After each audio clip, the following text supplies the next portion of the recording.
បាទគំរូរថយន្ត Ford Ranger 2016មួយគ្រឿងទៀតតម្លៃជាមួយនឹងបច្ចេកវិទ្យាកាមេរ៉ា360 degree ដែលអាចមើលឃើញជុំវិញនៃរថយន្តដែលមានបំពាក់បំឡើងជាមួយនឹងកាមេរ៉ារហូតដល់4គ្រាប់នេះគឺជាកាមេរ៉ានៅផ្នែកខាងមុខសម្រាប់ចាប់យករូបភាពនៅខាងមុខរថយន្តនិងមានកាមេរ៉ានៅត្រចៀកឆ្វេងស្ដាំបាទនេះគឺជាកាមេរ៉ានៅផ្នែកត្រចៀកខាងស្ដាំសម្រាប់ចាប់យករូបភាពនៅខាងស្ដាំនៃរថយន្តនិងកាមេរ៉ានៅខាងឆ្វេងសម្រាប់ចាប់រូបភាពនៅខាងឆ្វេងរថយន្តជាមួយនឹងកាមេរ៉ានៅខាងក្រោយមួយគ្រាប់ទៀតនេះគឺជាកាមេរ៉ាសម្រាប់ចាប់យករូបភាពនៅខាងក្រោយនៃរថយន្តភ្ជាប់បង្ហាញរូបភាពនៅក្នុងអេក្រង់ស៊ីនរបស់រថយន្ត Ford Ranger 2016ឬ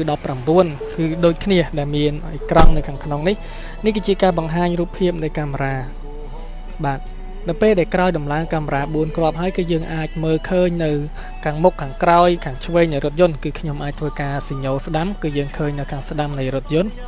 បាទនេះគឺនៅពេលដែលខ្ញុំសញ្ញោឆ្វេងគឺយើងឃើញនៅខាងឆ្វេងនៃរថយន្ត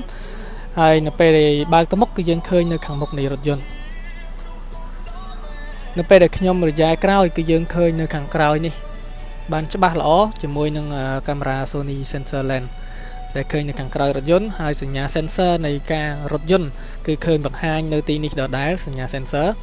ហើយក្នុងផ្នែកទីនេះគឺជាផ្នែកបង្ហាញកាមេរ៉ា360ឬក៏ហៅថា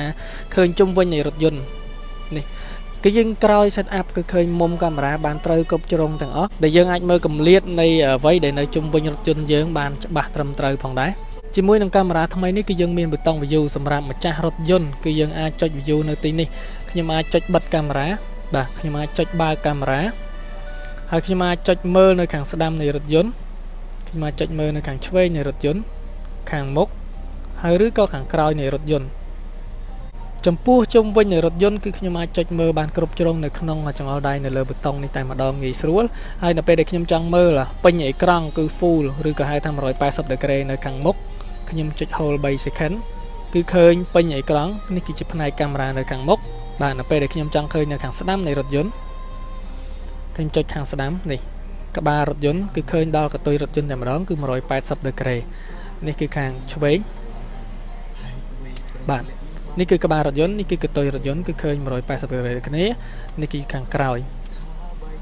អូខេងាយស្រួលណាស់សម្រាប់នៅក្នុងការចុចមើលជុំវិញនៃរថយន្តបែបនេះជាមួយនឹងប៊ូតុង view សម្រាប់ model ថ្មីដែលយើង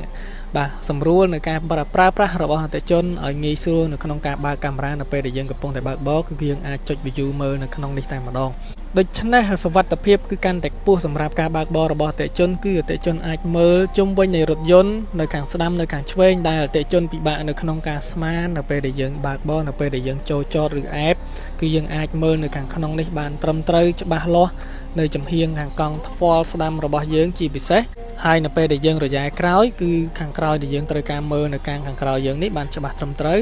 និងខាងមុខនៅពេលដែលយើងចូលអេបទៅខាងមុខគឺយើងឃើញនៅខាងមុខរបស់យើងបាទ